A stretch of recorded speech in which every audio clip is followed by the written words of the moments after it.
Hey man, who wants to get stoned?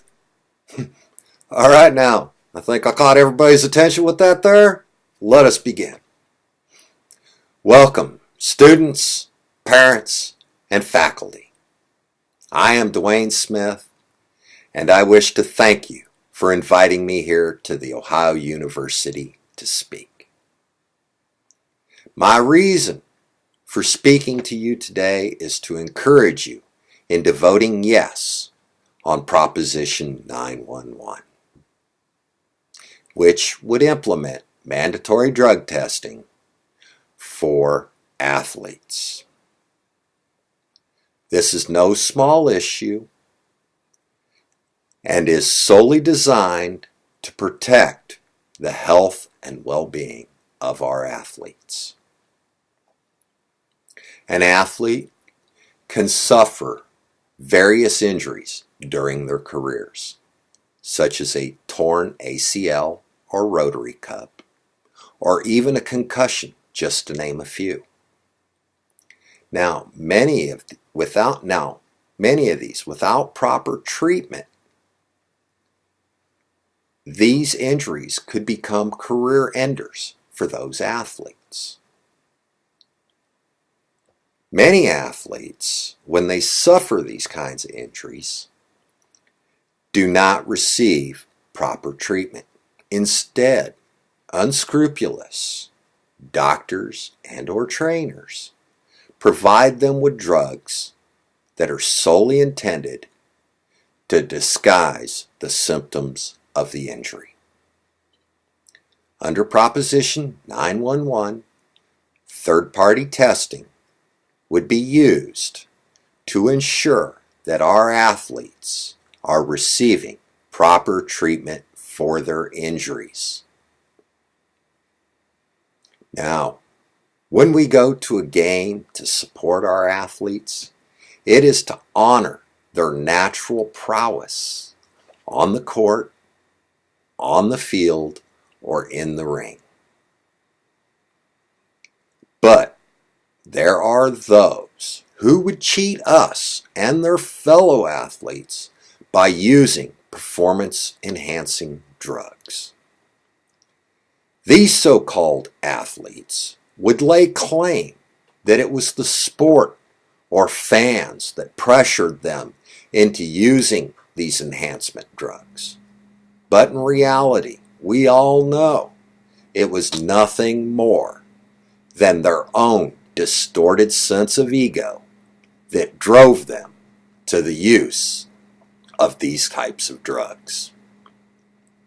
We remember and honor athletes like Babe Ruth, Muhammad Ali, Joe Namath, and Shaquille O'Neal because of their athletic talent and skill, which made them memorable. Let us not disgrace people like these who earned the right to be honored. Under Proposition 911, mandatory testing for performance-enhancing drugs will ensure all athletes are playing on an equal field and not being forced to compete with those fakes and frauds.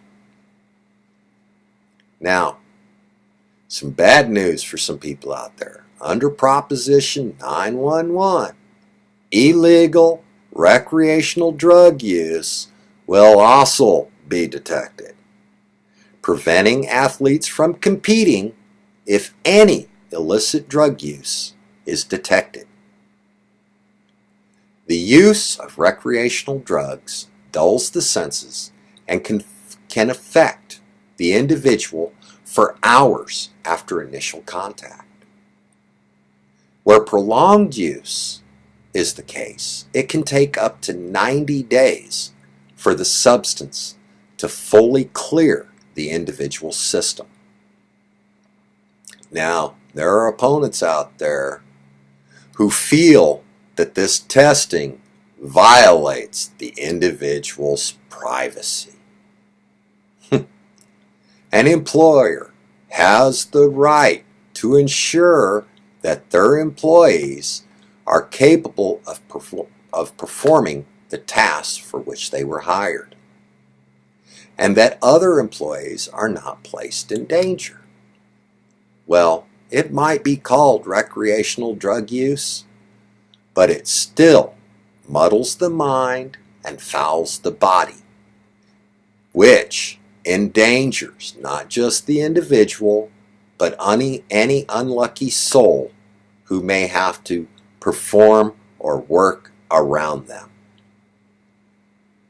Now, let me say, Proposition 911 is not intended to violate the individual privacies of our athletes, but to protect their health, to ensure that they are participating on an equal playing field, and that their well-being is our first priority. Now, I want to thank you for your time and allowing me to speak here today. So when you vote on July 7th, vote yes for Proposition 911. Go Bobcats!